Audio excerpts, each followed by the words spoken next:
heal the hearts of near and dear ones, especially when someone is going through some mental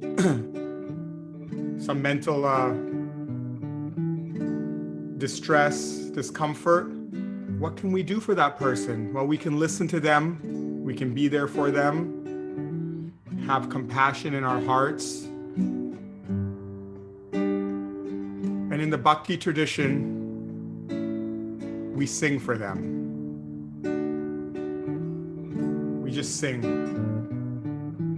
I heard that once, I'm not sure exactly where this situation happened, but there was a small country that was being invaded, and the people of that country, they all got together in this town square and they started to sing together. And the other army, how do you attack a group of people that are singing? And any revolution, whether it be the civil rights revolution in the US, people were singing, they were chanting. The native people, the Aboriginal people of every country, when they've been persecuted, they come together and they chant, they sing. And the kirtan tradition actually comes from a place of great suffering, of great repression. And the kirtan, especially the chanting of this mantra that I just want to sing a few names of, this chanting was a revolution. It brought people together regardless of their backgrounds, regardless of their financial status or any other status, gender, anything like that. It brought all people together to stand together for something that is absolute, for a truth that is absolute. Hare Krishna, Hare Krishna, Krishna Krishna, Hare Hare, Hare Rama, Hare Rama, Rama Rama, Hare Hare. Everybody please sing. Hare Krishna, Hare Krishna, Krishna Krishna, Hare Hare, Hare Rama, Hare Rama, Rama Rama, Hare Hare. One more time together. Hare Krishna, Hare Krishna, Krishna Krishna, Hare Hare, Hare Rama, Hare Rama, Rama Rama, Hare Hare.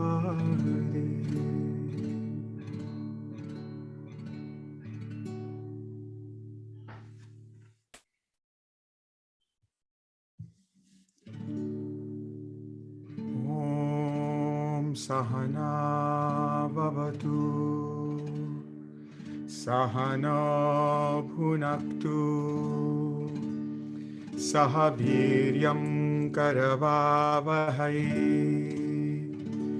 Tejasvi navaditamastu ma vidvishavai. Om Shanti, Shanti, Shanti. Let us proceed together. Let us take sustenance together. Let us meditate together on that absolute truth. Let us not quarrel or be jealous of each other. Om Shanti, Shanti, Shanti.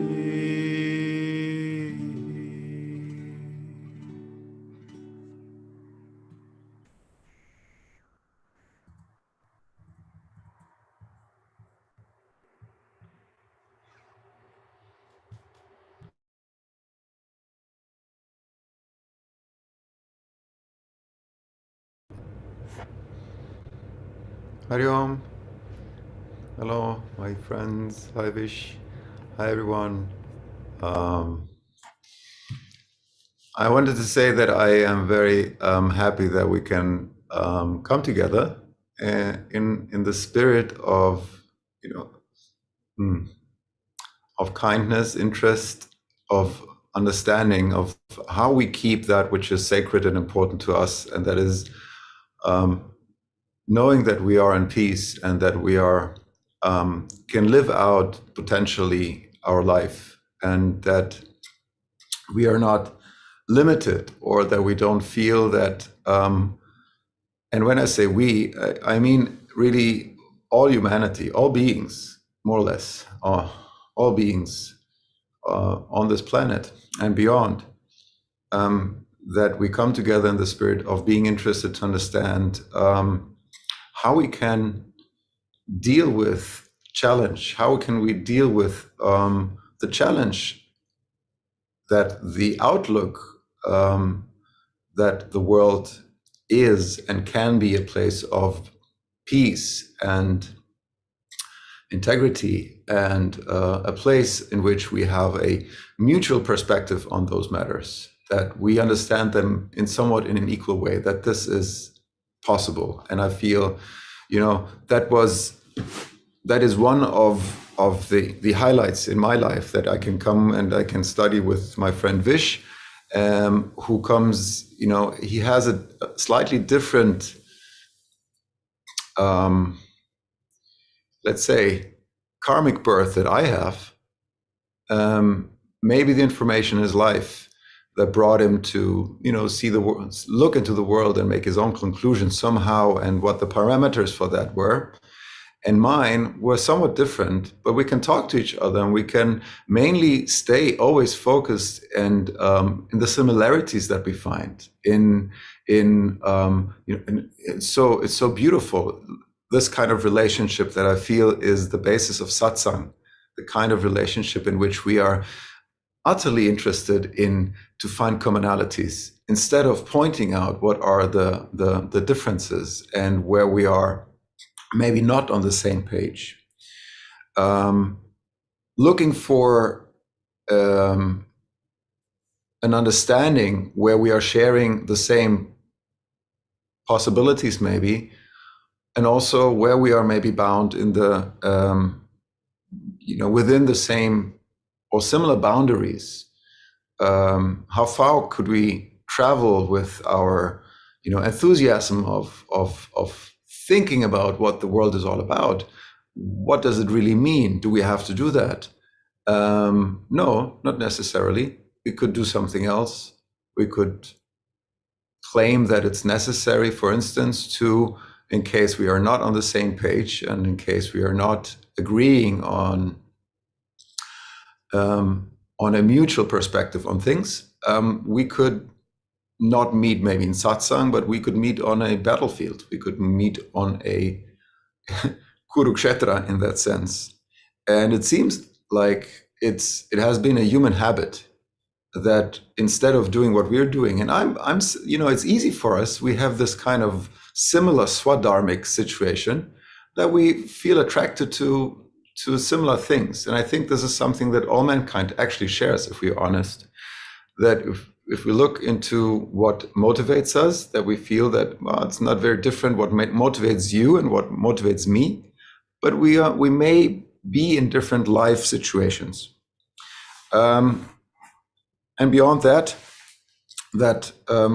somehow we stay interested in understanding that it needs all perspectives and everybody involved, that we can get the full picture. And the full picture is not a picture of dominance, of one proposed interpretation of reality, but what we can mutually agree upon, in a friendly way, what we can, an argument and, or, even a verbal conflict, that may be something that we could, dialectically do. Like, talk about things, pull them this way, push them that way, and come about some kind of perspective of what everything is. It's it's a trick or an analysis, a way of analysis to really also use your emotions and your attachments and your desires and everything that you are to understand a situation. Now in satsang, we are, turning always towards the point where we hopefully agree on mutuality, and we are not interested in keeping up a certain kind of different or emphasizing the different perspective. So thank you for that. Thank you for this option. And I had Caroline was so kind to ask and to find out now what, in times that we are sharing in these days, what shall we talk about? And of course, as we are discussing the Gita for now almost 2 years together, almost every Sunday, one of the main topics, one of the main things, if not the main thing that has been kind of like at the basis of much Gita dialogue, is that very question from the get-go: if conflict is necessary, if there is some kind of law that makes this kind of, let's say, things being in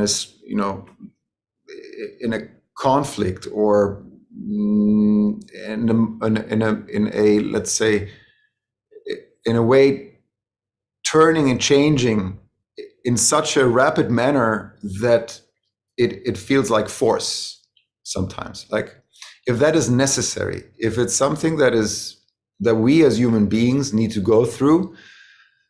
And I'd like to, before I interpret and before we talk about it, I would like to invite you a little bit and make a little poll with a couple of people that are here. And I just, you can. There's a thumbs up or a hand up bottom, I guess, somewhere that you could feel, that you can look at. Now, a naive question from the beginning is the question to all of us: is militaristic or violent or conflict inevitable? Is that something that you see in the world, that you see that the use of weapons and the application of warfare is something that for humans is inevitable? Yes or no? That there's no way around that. Yes, and I said naive because you know what I mean. So let's see, what can we get? How many people say that it's inevitable? How many say? How many say that actually there's no way around warfare? There's no way around waging wars, using weapons, and so on. Who said that? Nobody? So everybody is convinced that there's another way? Who thinks there's another way? Who thinks that there's another way? Hey, wow! Everybody thinks that, yeah, okay, but how about, I'm very much interested, of course, to hear you out a little bit, how our Russian friends are doing. Hey, and Larissa, I know that you are, you're thinking a lot about many things, and you have a very in-depth mind. You can think far with many things, and there's no easy answers for you. I know that, so I'm sparing you to point out what you feel and what you think. But at any point, at some point, I'd like, if that's okay with you, I'd like, if you want to share anything from your point of view today, you're very welcome, of course. Okay, I just wanted to say that. Now, if we all think that actually conflict, including weapons, is something we could avoid, now we are doing the Gita Satsang. The Gita states you can't. The Gita states you can't get around that. That's what the Gita says. I mean, no, I say that the Gita says that. We could talk about it because I have a point of view for that also. Okay, so we are all on the same page, more or less. We think and that there is the situation that we could go through conflict without violence. Okay.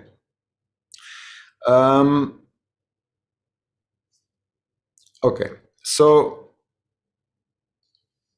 in the traditional way that I have many times heard interpretations on that part of our humanity, of mankind, like, is it our duty to do what we have to do? I'd like to introduce a little bit the concept and the idea of Dharma, of general natural cosmic order, that is just, it's just the way it is.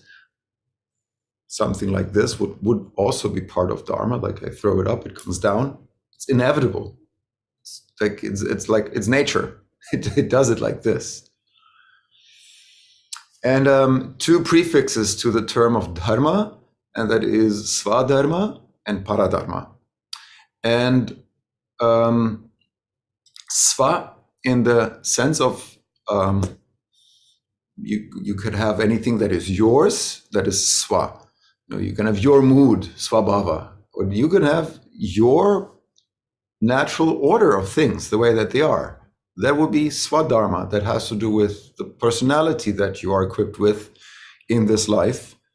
And then there's something that's called Para. Para is beyond or against, but Paradharma is not so much yours, but is, that of, which is not yours. It is that law, that happening, that order that is someone else's, somebody else's. It's not yours.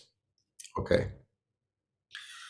That includes a lot of slow approach in a satsang, because how many times have we talked about, for instance, the yogic description of the idea that there is others is an illusion. There is actually no others. So one of the questions is, so if there is no others, can there be Dharma that is not yours? And then also further down, is there anything actually that is not yours?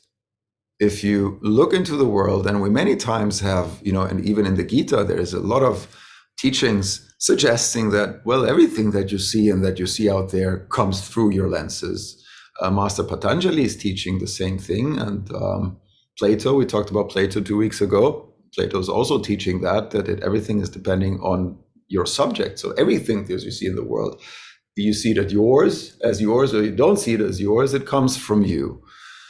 So that could bring up, that could be a complicated thing to do, but I wanted to get an easy perspective for the beginning. Just think about this. We have made the experience in life that there's something to us that is just naturally simple.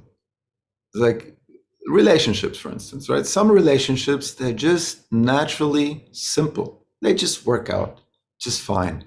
No struggle, right? There is activities that seem to just, I don't think that, for instance, I had to ever beat myself to play music. I remember my sister my father had to kind of like, knock her door and go like, oh, you have to, practice the piano. I don't know what. And it was never the question that I wanted to play the piano the whole day. This is what I wanted to do. Like if I had free time, like I didn't need a father to tell me, hey, play the piano. Like, are you kidding me? There's a piano. So that seemed just easy for me. It was like practicing a musical instrument always was easy. And I feel there's something like that for all of us, for each individual. There's a whole array of activities, relationships, perspectives, deeds that are just easy. They're just kind of like, they just go. You put a pen into Picasso's hand and he goes like, oh yeah, a little bit like that. It doesn't feel complicated. So Swa is yourself. So if you think about Svadharma, it is, the Dharma is the order or the law. So it's your law, it's your order, the way that you work. The good old, monkey on the tree situation. Comparison to giraffe on the tree situation. Giraffe on the tree, no Svadharma. Monkey on the tree, Svadharma. And we know all this. We know exactly that there's things that just are kind of like, yes, of course, you take this book and this book channel, it's reading itself to you. You don't even have to read it. It's just like, wow, you swallow it. There's some things, some music, you're just like, oh my God, this is so much me, right? Some poetry. Or poetry, what to do with this? Music, I don't know. Like, oh, let's dance just to the way that you express yourself to this beautiful music. And you're like, okay, I'm going to dance. All right. Like, I'm dancing. I'm dancing. Can you see? I'm dancing. That feels like that you would need to get out of your own way to do it. And that is Paradharma. Like there's something, you do it, but it feels like, okay, I don't know. And the language here and the feeling to realize, by the way, just how easy and how not yours something is, it needs also some perspective, and it needs caretaking, and it needs study and practice. The practice of the intuition. The intuition is the language of Dharma, Swa, talking to you. And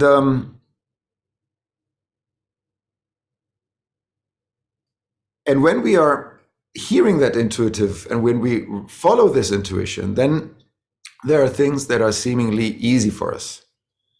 And if we don't follow this intuition, then everything always is challenging.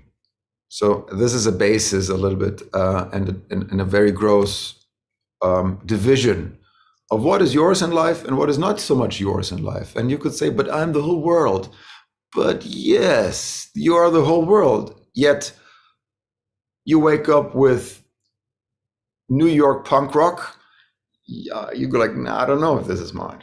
You wake up and there's soft sounds of temple bells. In my case, yeah, I like that. Something that I like. And it's very important that we know that intuitively there's things that we like that is attractive to something that is deeper than just your eternal, your external physical appearance.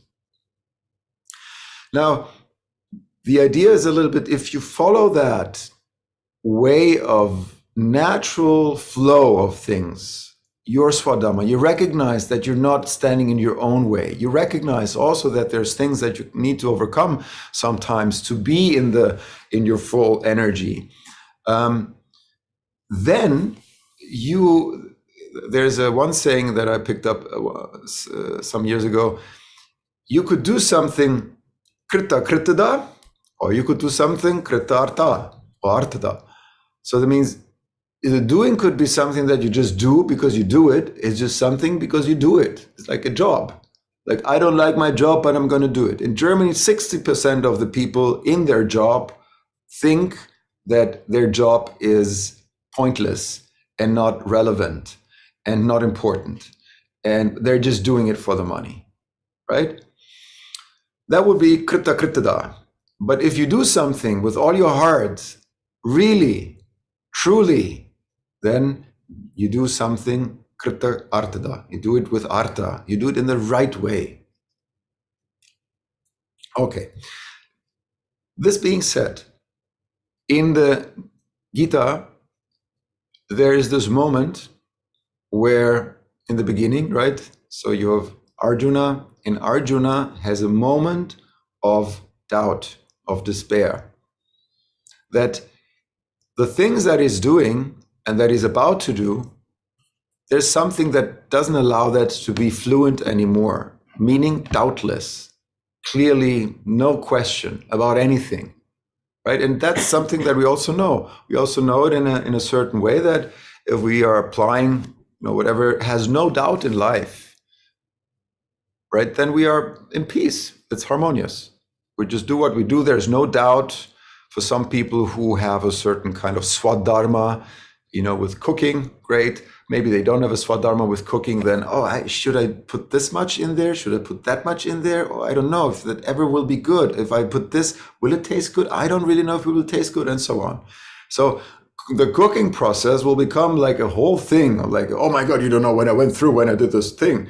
While when your Svadharma is just, cooking, then you're just cooking, right? No problem. You don't even think about it. And then it tastes great, all good. But then, there's a lot of beings that live a life that is full of doubt, that is full of friction, that is, But back to Arjuna, he is in that situation where he is a specific being born in a specific position. That would suggest a certain kind of Svadharma for him. We talked about it, Vish, many times, that he's a Kshatriya, meaning he's like everyone who is controlling a state, governing a state, including all employees of the state and so on. They are also Kshatriyas, and all warriors. They're Kshatriyas. So they have a certain kind of. They are born. That's the idea here, with a certain duty, something to do in that. Now my question, and then we'll move on and we'll ask Vish for that. So there's something to do. And if it's your Svadharma, then you don't have a doubt. But Krishna has a doubt. Arjuna has a doubt. And from there, I would like to pass it on for a moment to Vish, maybe if you want, of course. I have something more prepared here. But my question is, so if the actual entry into Svadharma and the analysis of what it is can be understood as that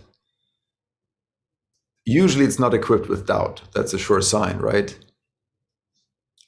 But what if your life is changing in a way or being in a way that doing your duty, I don't know. There was the kids in the airplane above Hiroshima, and they had to do this, right? They had to do this. I mean, they're warriors. They're in their airplane above Hiroshima. They have to do this. Somebody's telling them, do it. It's not even your responsibility. You just do this. And then look down, there are 100,000 people sitting down there, 100,000. And you do like this. This is strong karma. I don't think that anyone could do this without a doubt. Anyone in the world. And for a good reason. So that's a little bit the entry. So we got what Svadharma is. It's your thing, the monkey, Paradharma, the giraffe. It's not so easy. Paradharma, you have to get out of your way a little bit to do it. It's complicated. It is equipped with doubt. Svadharma, it is, your bhava, it's your feeling, you got it, you own it, you are it, no doubt. So how do we deal with this in times again, in times of, beginning of war as always. We just have to know this. It's now on the billboard and on the newspaper front page, but the day in which war begins is daily. That's every day, somewhere in the world, externally, internally. So, Vish, why has Arjuna any doubts? And why is Krishna telling him that Well, you can't avoid the unavoidable. We all voted that we can solve conflict without fight. Krishna says in the Gita, no, you have to fight.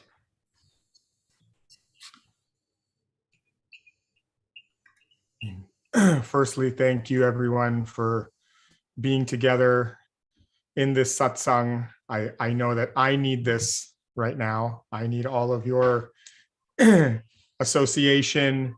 I need to hear Petros's, realizations and perspectives on specifically the situation in the world right now. We've all been through 2 years of this journey together, and now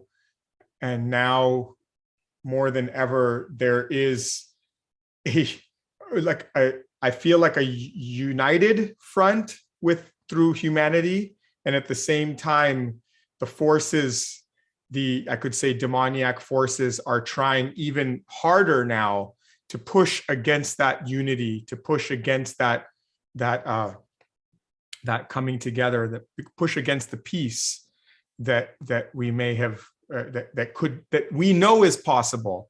And I think that's why none of us raised our hands when we know that humanity, we feel it within ourselves that we have a higher purpose, that we have that we could do better, that I as an individual could not have to have conflict. If I could find that peace in my heart and find that resolution in my heart and find that integrity in myself to communicate and to have with compassion and care, then I know that I within myself, and each one of us, I feel, knows that within ourselves, what we would like to be in the world, how we would like to be, is beings of peace, is beings of compassion. And meanwhile, there's constantly in all of whether I would say, I haven't studied Greek mythology the way Petros has, but I know that from all the Vedic stories, going back to the Treta Yuga, the Dwapar Yuga, the Satya Yuga, even in those times where people were considered to be living in that highest goodness, that is the goodness of humanity, still there was conflict. This pull between what we call the devas, or the divine beings, and the asuras. The asuras are the lower natures, those that give in to the lower nature. So there has always been this conflict. There has always been, and there continues to be this struggle externally, and there continues to be this struggle internally for each one of us. Every day I'm confronted with the choices that I have to make. Every day I'm confronted with whether I'm going to give in to my ego, whether I'm going to give in to the lower desires, the desires that bind me more in that karmic web, that ensnare me in that web. Every day I'm given the choice how I'm going to respond to my beloved, my partners, my friends, my neighbors, my children, and then beyond that, every day I'm given those opportunities, and there is that conflict that goes on inside of me. Inside of me, there is that conflict that goes on. That you could say, that war, that battlefield that goes on. How am I going to respond to this now? Am I going to respond with ego, with aggression, with anger, with jealousy, with envy? The enemy is not outside. The enemy is not external. There is no external enemy. If there is any enemy, it is the uncontrolled mind, the Gita says. The uncontrolled mind. That is the only enemy. And the Gita says, but your mind can also be your best friend. It can also be your best friend. How do you choose? How are we approaching our own mind, our approaching it ourselves. And so when we arrive in doubt, the doubt comes from the uncontrolled mind. The doubt starts to come from a place of disconnection. We're disconnected. We're disconnected from our true purpose. We're disconnected from our deva, from our divine self. And we're starting to identify with a self that is actually Maya, that is false, that is not real, that is not really us. It's not really us. And as soon as we step into that place, we start to come into doubt. We start to come into, what is my do? How do I respond to this? Am I responding right? Should I do this? Should I do that? We start to come into that doubt. Now, in the case of Arjuna, I just want to mention that his doubt was actually an expression of his compassion, of his compassionate nature. And it shows that he didn't want to fight this battle only for his gratification or to get the kingdom and enjoy it. He even says that. He says, I don't need this. I can live in the forest. I can live under a tree. I can live as a yogi. I don't need this. And Krishna is saying, but you can still live as a yogi with a palace. You can still live as a yogi with a bow and arrow in your hand. You can still live as a yogi in the practical application of your life. And so I think that we all get this. We have like three choices. We have our Svadharma choice, we have our Paradharma choice, and we have our, highest dharmic choice, So we have our choice whether we respond with our divine nature, which is the highest. We have a choice whether we, as Arjuna wanted to do, retreat from it all, block ourselves, see no evil, hear no evil, speak no evil. But then maybe you don't know what that evil is if you don't see it and you don't hear it and you don't speak it. Obviously, as yogis, we want to be conscious of what we put into our sensory downloads, but at the same time, we should be aware. Let's not be naive, as you said, Petros. Let's not be in a naivety about what is the evil. How is that being acted out in the world? That's what we're here to look at and discuss, and not just from a perspective of like judgment, but to see that within myself. That how is that enacting in me? And of course, the third way we can react is from the tamoguna, or from the mode of ignorance, which is completely reactive in the moment. You did something to me and I react to that with whatever it is, aggression or, so we can remove ourselves, be aloof, so-called aloof. We can act with react, or we can actually be in our Svadharma, be in ourself. And that is the doubt. That is the doubts. That is where the doubt comes. And it's this churning. It's this churning in that. It has to churn. The gods and the demons, they came together to churn the milk ocean. The milk ocean was the consciousness, and both sides had to be there to fulfill this greater purpose. And that's the greater purpose that's going on in the Kurukshetra of our own being. That Kurukshetra, that battle, that field of action that is happening, that field of churning. So that is. Would you say, because, okay, so here we are, and to clarify,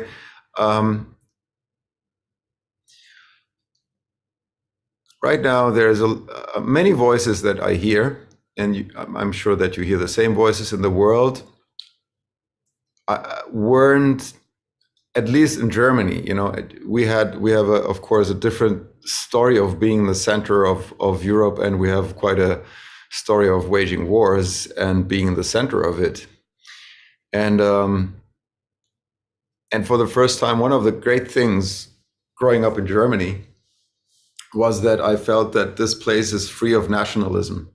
That was something that was amazing, that I can't take nationalism in any kind. Is it Greek? Is it Italian? Is it American? Is it Irish? Is like, I don't know, is it Indian? Oh my God, like, very important, because I don't feel it necessary. But this is not where, the level of everyone. And I felt that we witnessed something as a society in Germany that is almost like a blueprint for something that could come globally, like at some point when we have overcome national agenda, because we are pro-human agenda or pro-being agenda and not national agenda anymore. But could, let's say, Palestine or Israel right now, or Turkey or Russia, behave like that, have that consciousness, like when, losing 1/3 of your population and then, knowing that extreme nationalism led you to this, and knowing that, well, there's no, there will be no good harvest on that ground. And in the same way, I feel that Arjuna, he's a very talented, a very gifted, a very mighty armed warrior, right? And he's being like, imagine this just for a moment. Yes, I mean, of course, he's a leader, he's so on, and he's a prince, and I don't know what. But I wonder.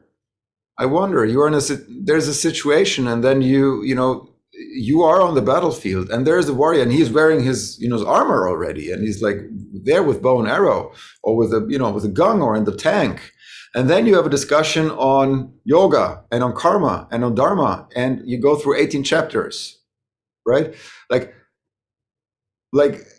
what can you do there? Like, you cannot do much. You need generate, and this is also something that we, the Mahabharata, over and over and over again, over generations, things unfold. There's something that is starting in a specific way.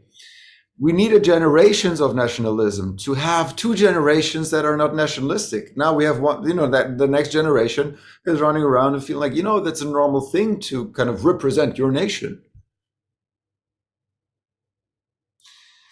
And then, here, and Arjuna with his brothers and following Yudhishthira, into the Himalayas at some point, and they like, none of them except Yudhishthira in that, further story, is arriving at the gate, because they all weren't ripe. Like, they all weren't, like, none of them were, they all had their,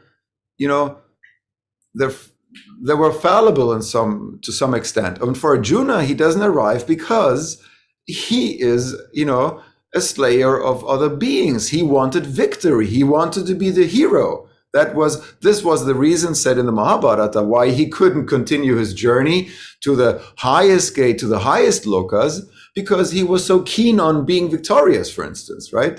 Doesn't this a little bit contradict the whole, like, if you read the Mahabharata, the whole context, and then you have the Gita, and then he's not arriving at the highest gate because he always was, he had this vanity of being the hero and the leader and the winner of the battle, and so on. And everybody had their, Bhisma had his, and so on. So they all had their kind of thing to chew. Now, all that said, that in the further unfolding of that story, whatever happened at the Gita situation, at the Kurukshetra, it doesn't seem that Arjuna, knowing all this, Krishna taught him all this, but still he had this duty, went into the battle. I mean, great losses, but victorious, right? And the whole point again and again is this argument that there's no other way. And yes, maybe for this guy, just think about it. And I say this on purpose. This guy, this warrior, this limited situation, because, well, Krishna is teaching him about all that, and even Arjuna, he's admitting, he's like, oh, like all those kind of like weird esoteric practices. You have something for me. You have something that works for me. I may not be able to do all this kind of, because Krishna says, well, the highest yogi, he's free of that, he's free of this, and he's not attached, and he's actually striving for moksha, and he's not interested in all this worldly thing, and he doesn't care about, clay and gold and so on. That doesn't describe Arjuna. And Arjuna is saying, like, okay, so what can I do? What if I cannot sit down and all is the same for me? And they say, well, there's levels. So I'd like to analyze for just a brief moment to understand what conflict really is and where it appears and how we deal with it. Because we are in a situation right now, we had what we experienced for the last 2 years was nothing any different than anything else, I think. We just saw something under a looking glass for a long time, which we never did. I mean, if we would have followed, the influenza virus in such manner with statistics and analysis and numbers, and now there's so many people having this, we would be also seeing. So I don't think that really a lot of things changed, other than we paid attention to something that we didn't pay attention before. And right now we are in a situation where we pay attention to something. And as I said before, every day is the beginning of war. Wherever somebody is shooting someone, it's a war. Yeah, there you go. It's a conflict. For years now, we stopped looking at Syria. For years now, we don't look at Yemen. For years now, we don't look at the things where war is happening every day with thousands of casualties and dead people and kids, right? Now the Western media is kind of like showing this, right? And now we see this. And of course, it's unspeakable, any decision of any being to use violence against another being for any reason in the world, from my perspective, is not the right choice. From my perspective. Now, if you ask Arjuna, if you ask honest Krishna in that situation, like, well, okay, we could discuss that, but here we are at the battlefield. What do you want me to do? You relax a little bit. I'll tell you a little bit what's going on, and then you do what you do. And Arjuna is not free of his karmas. Then you see that, like in the further unfolding.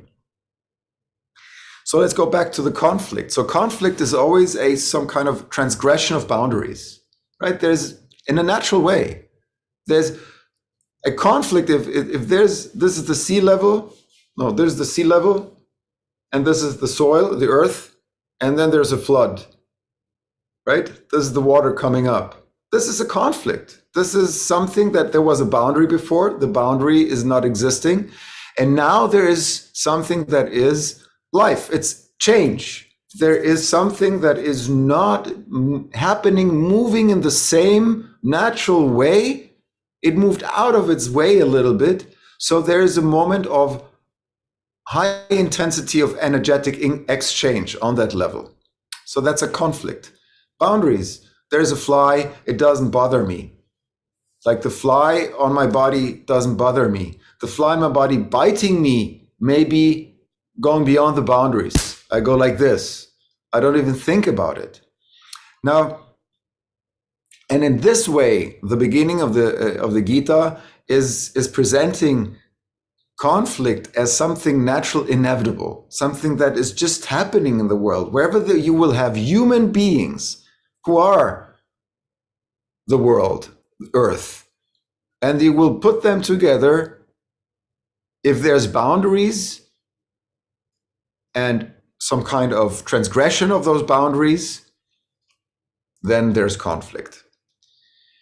So the question is, from a human perspective, what are the boundaries that we are attached to? Kind of like, this is my land, don't cross. America is the same, you have your gun, don't go into my territory. If you go into my territory, conflict, I shoot you. Right? But the question is, well, it's clearly there that there's boundaries on the dharmic page in the Gita. There's someone who's going beyond the boundaries of nature, manipulating nature, being adharmic in that way. So it results in conflict. But I have a little kind of postulate, a certain kind of a philosophical idea I'd like to share with everyone here, because it's us and we know each other, right?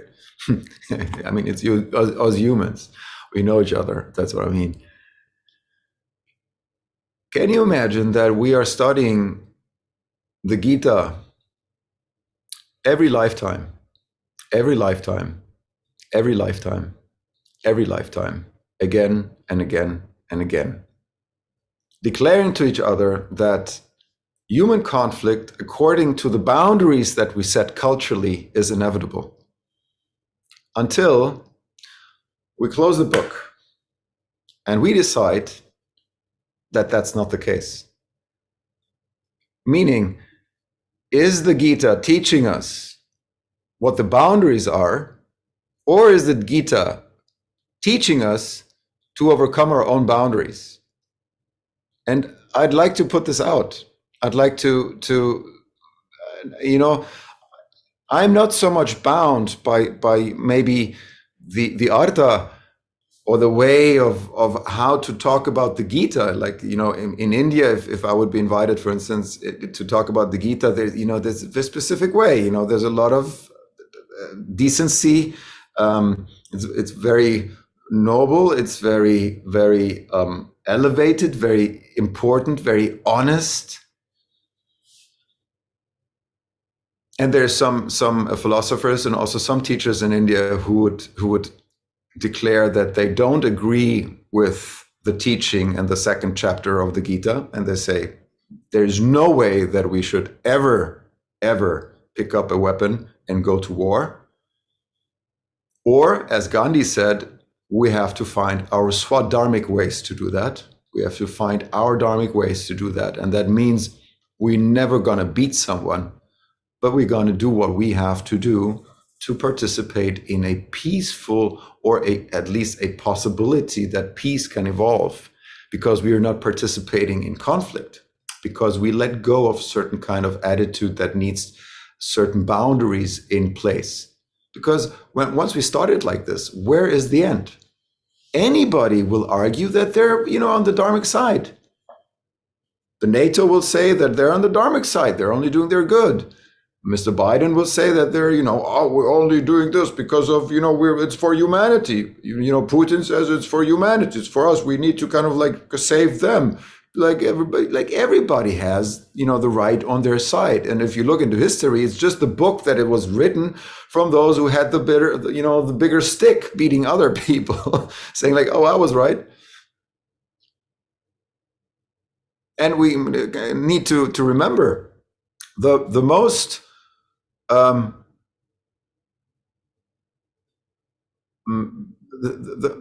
most evil person in the world, right, could practically do something, create something good, help someone and feel good about it, right? So what is there to do? I think that we should really invite the thought in a playful way that those teachings are not meant to be in some kind of dogmatic way showing us what our boundaries are and what we have to believe in and follow.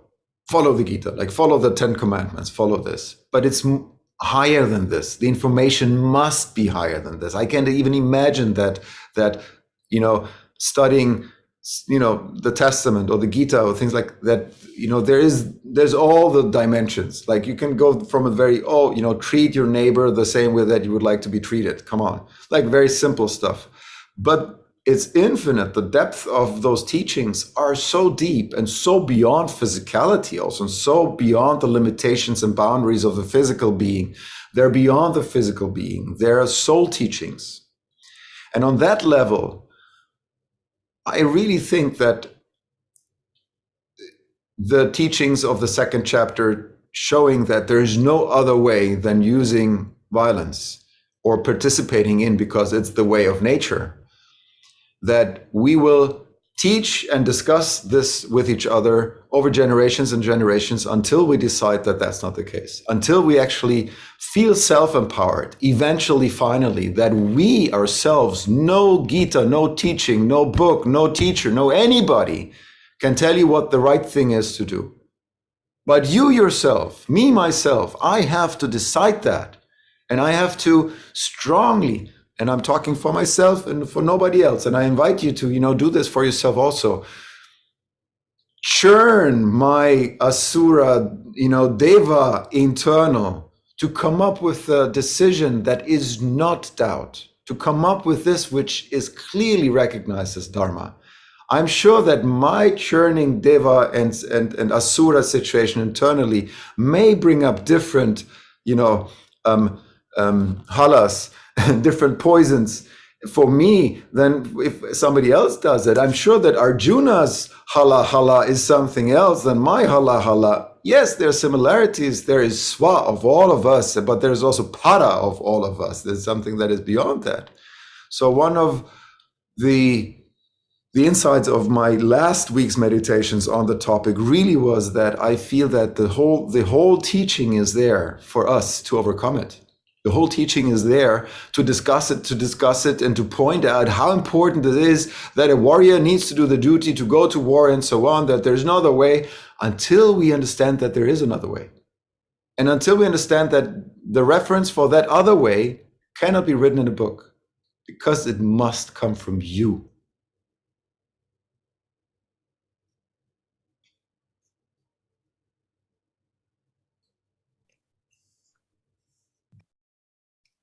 And so I will quote the Gita in connection to that, where the last verse that Krishna says in the Gita, the last verse, Sarva Dharman Parityaja, abandon all Dharma, abandon all ideas of Dharma, of what is to be done, what is not to be done, what is the right thing, what is mine, what is someone else's, abandon it all. That is actually the last words of Krishna. Because otherwise you have so many boundaries, right? So many boundaries. And transgression of boundaries is conflict. We need conflict internally sometimes to actually kind of like get a certain kind of temperature going and temperament going to look or have a different perspective or make different decisions. But yet there is nobody other than us going through this practice. And I feel this is the beautiful thing also what we do together, right? And this is the beautiful thing with the teachings of yoga, that it really is that. It really is everybody on board with their own churning, with their own integrity, with their own way, serving each other, that we can serve the bigger picture, that we can serve something that, that serves all of us. And that maybe leads me, yes, to, of course, another dharmic story of another prince, right? His name was Siddhartha.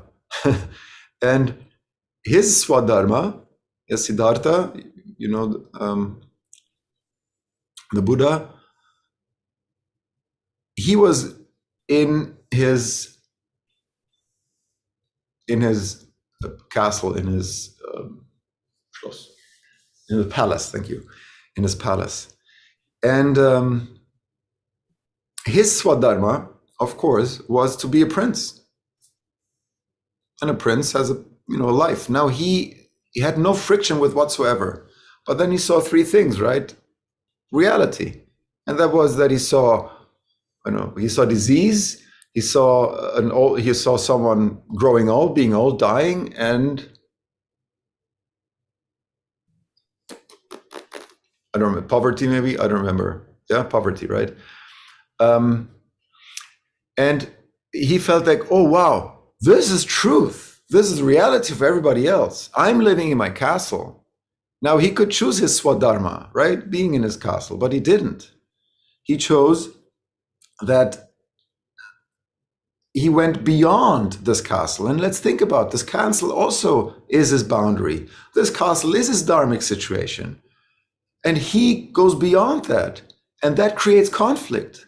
And that conflict, per se, I would say, is not a bad thing.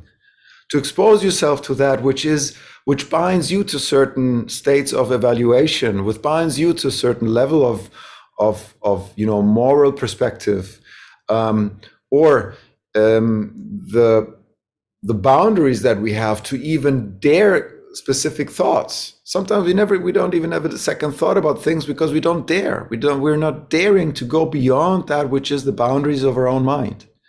And as we heard, also in the second chapter, the mind has the potential to be, the source of all conflict mainly. But I feel that we need to go through it. I don't think that we can just apply 10 commandments. I don't think that we can just apply the rules of the Bhagavad Gita of, being a good person. We need to be it and not apply a rule. And that leads me a little bit to the current situation that is happening just around the corner from here, which is terrible.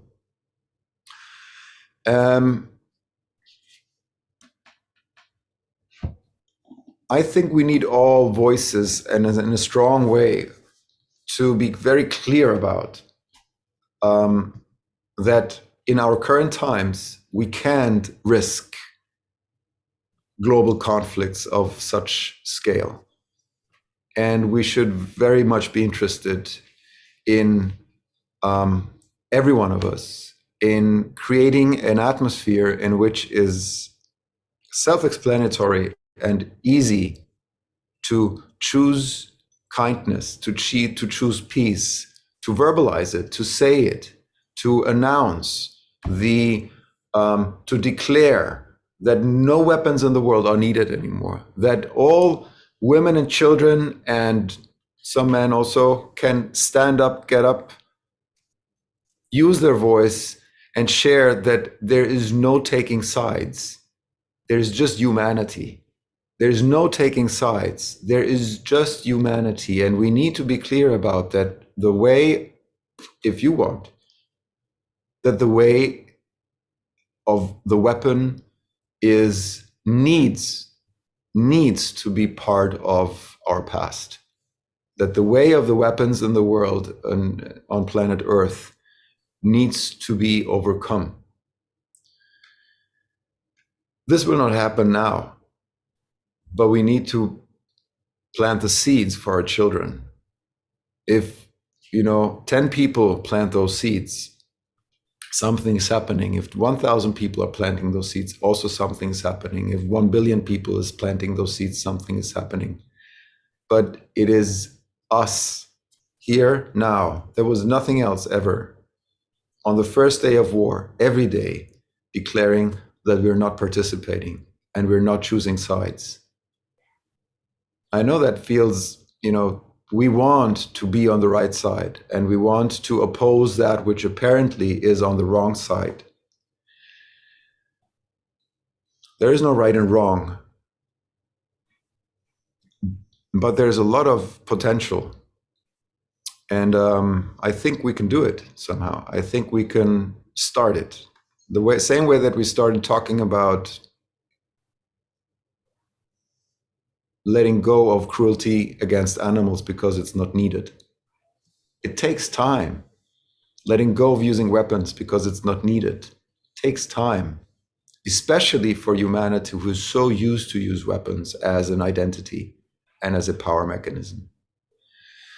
And that also may, again and again, sound naive if I say those things, because we're like, what can you do if you're, the pacifist if you see all those guns? But knowing that we are eternal, there's only one thing to do. Turning away from any weapons ever. And letting know everybody. Letting know that there is, people are right now in Europe making collectives to send money to the Ukraine to buy weapons. And everybody choosing sides and I don't know what. It's a dilemma. There's no right way, but I feel that there's a right feeling about things. And the right feeling is that you can't ever in a conflict support one side with weapons. It's like something you can't do.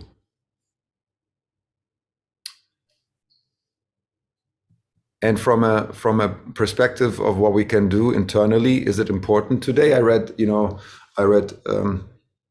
somebody was pointing out that, stop it already, all the yoga for peace and meditation for peace bullshit. Nobody needs that. We need, your solids help. We need your hands. We need, I don't know,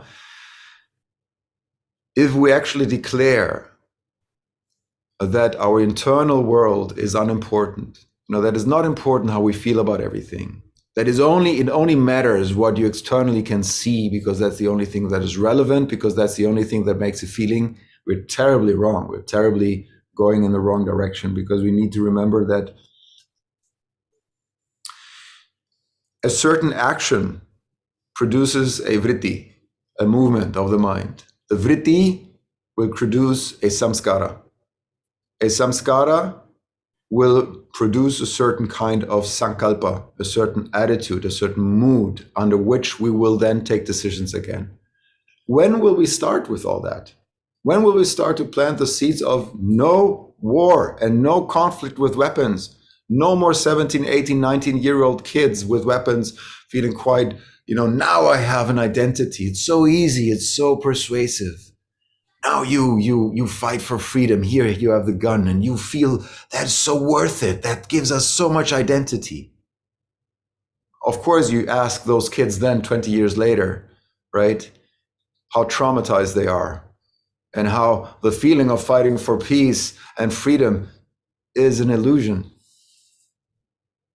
You only can stop participating in violence. And if you help, and if you offer help, that's something we can do, and that creates a certain kind of mental movement also. So to remember how a certain decision making now is happening is, now I'm making certain decisions. I have a certain Svadharma, because in the past I had actions. Those actions created patterns in my brain. Those patterns in my brain create a certain kind of habitual situation. Those habitual situations are the samskaras. The samskaras in my next life will create my sankalpa under which I'll make decisions. So we have to start now. That's the only way. It's always now. It's always the first day of war now. And now we can hopefully either do what the teachings are suggesting. Everything is being done already. Yet you have to take care of something that you have to take care of, and that is your mind, your business, remember, and create an atmosphere, an internal atmosphere, participate in an internal atmosphere that is not in doubt, that is not in fear, that is not in desire, and to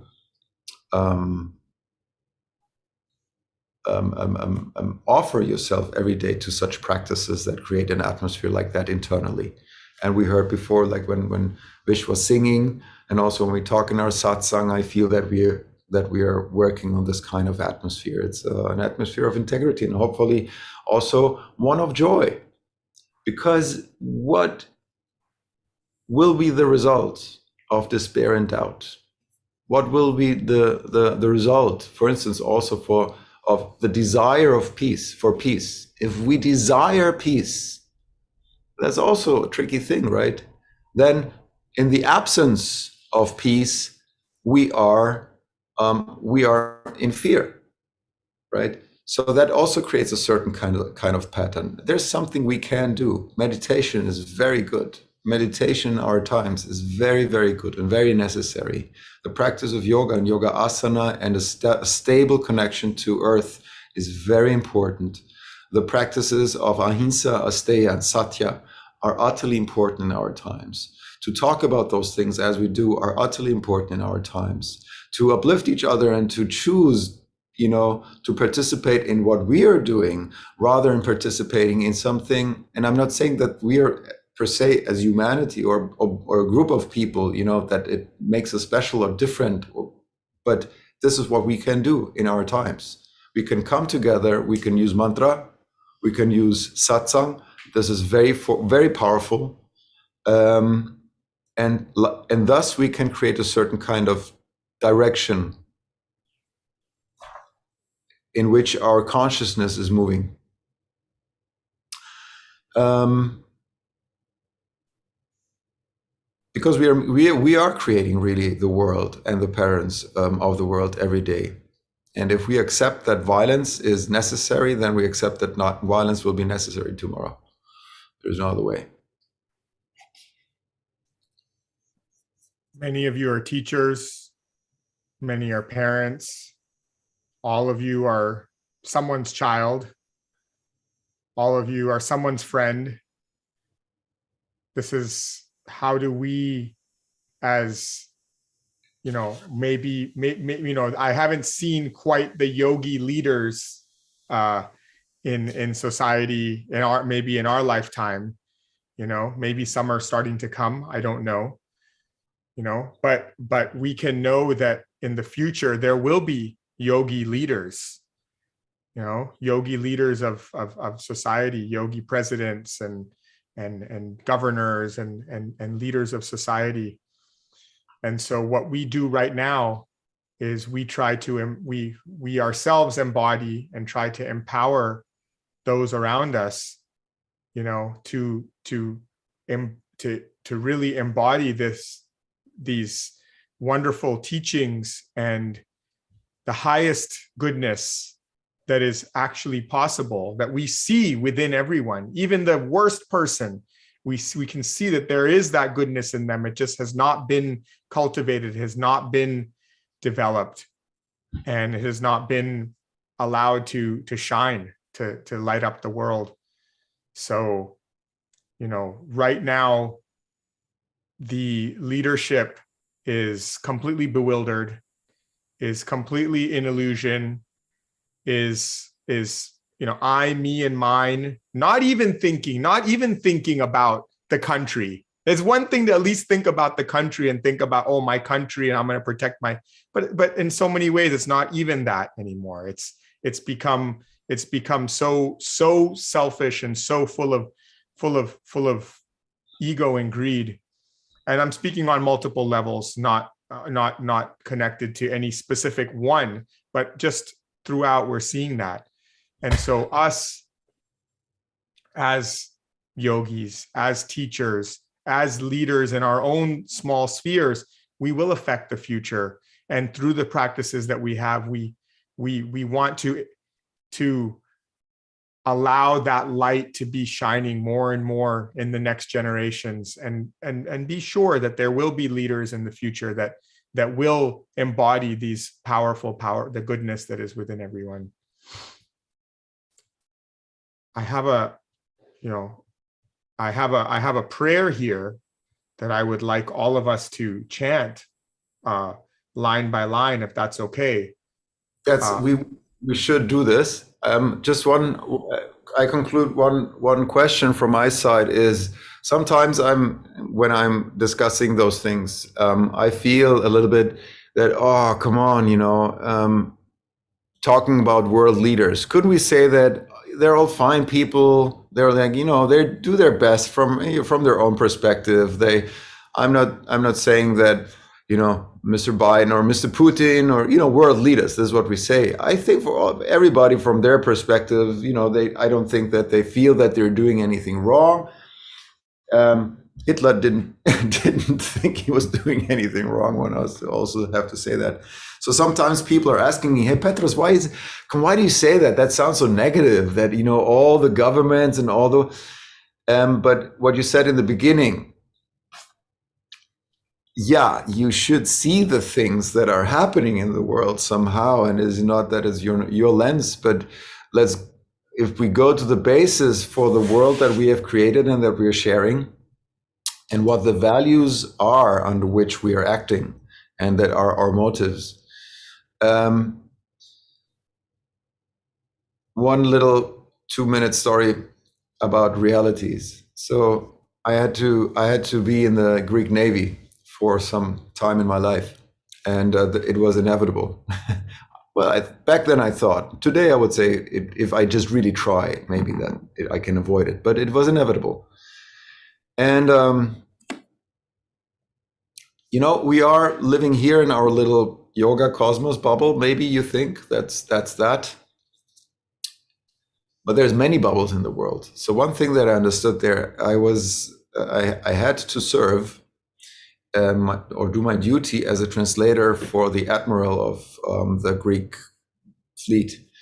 So, and he was at the NATO base in Chania on Crete, and it's the NATO base from which, you know, also the flights to Iraq happened, and to Libya and to Syria and so on. And I was, and I was translating there with all the, the French and the Italians and the Germans and the Greeks and the US and I don't know what. So it was the NATO base. There was something that I understood that I didn't know until then, that there is this parallel universe of militaristic governance in the world that is real. It's not a conspiracy situation. So we are, knowing it or not, the world actually really is led by, those generals and admirals of the world. They come together, they decide about we think it's democracies, and I'm not saying it's not, because everybody's saying that the president would tell the general what to do. But if you once realize the reality of this, it's incredibly big. The military of the world, it's incredibly big. It's in every corner. They own almost everything. You can't imagine, if you Vish lives in the States, right?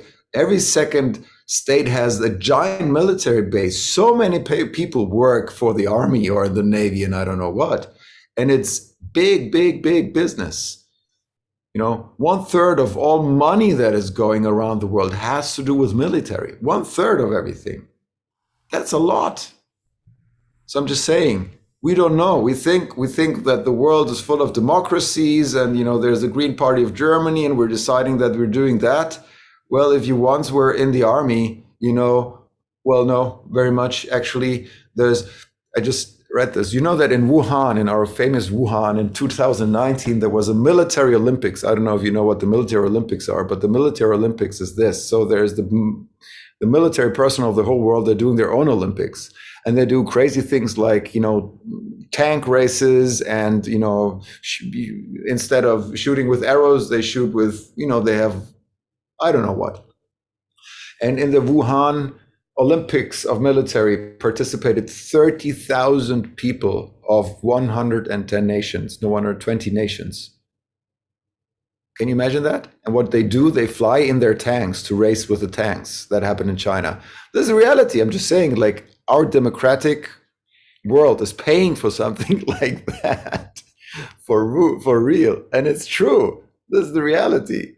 And so it's time to know that the reality that we are participating in, hopefully, is also creating a certain kind of atmosphere. And not hopefully, for real, is doing that. And if it's doing it only for you today, then it's perfect. It's great. We don't need to aim for more than that. So.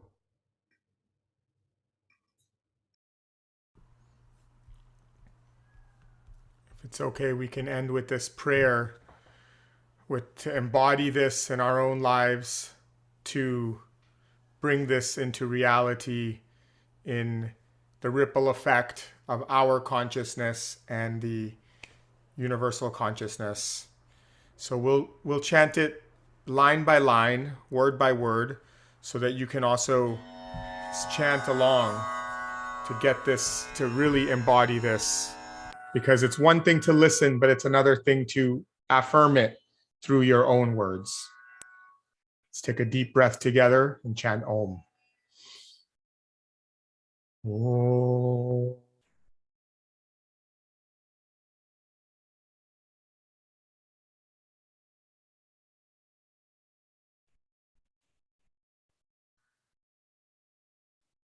So I'll chant and you please repeat.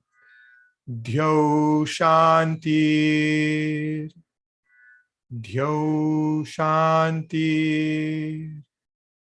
Antariksham Shanti. Antariksham Shanti. Prithvi Shanti.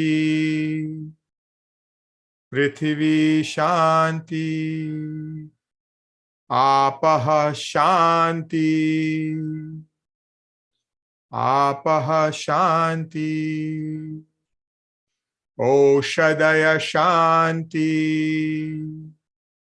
Oshadaya Shanti, Vanaspataya Shanti, Vanaspataya Shanti, Vishve Devaha Shanti, Vishve Devaha Shanti, Brahma Shanti, Brahma Shanti, Sarvam Shanti, Sarvam Shanti, Shantir Eva Shanti, Shantir Eva Shanti. Om Dhyo Shanti, may there be peace within. Antariksham Shanti, may there be peace in the entire cosmos. Prithvi Shanti, may there be peace on the earth. Apa Shanti, may there be peace in waters. Oshada Shanti, may there be peace in medicine and herbs. Vanaspataya Shanti, may there be peace in all the forests, the hills, the valleys, the mountains. Vishve Devaha Shanti, may the leaders of the world find peace. Brahma Shanti, peace is within everything. Sarvam Shanti, may all find that peace within. Shanti Reva Shanti. Let's take one last deep breath. Chant Om and Shanti 3 times. Om, Om, Shanti, Shanti, Shanti.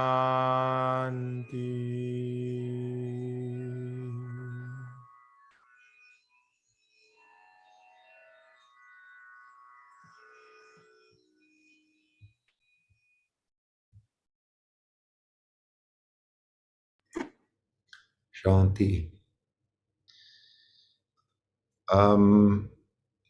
So may we experience that peace, know that if we experience that, then we can see it, we can feel it, and then we also support each other in this peace. And thank you for joining us tonight. And I wish you all a good, easy Shanti evening. And especially, I'm saying this also to our friends in Russia and maybe in the Ukraine. We all are affected of the situations, and we all pray. Really, praying helps, as we do together, to feel that we are connected and that there's love, and that we can hear that in the world, no matter how loud the sirens and the bombs may sound. That we stay connected to that potential, to that peace, and to that love within us, the joy that is life itself, in everything, in every moment, even if we cannot see it in the present tense, maybe, that we are connected on that level with each other, and that nobody's ever alone, ever, anywhere. So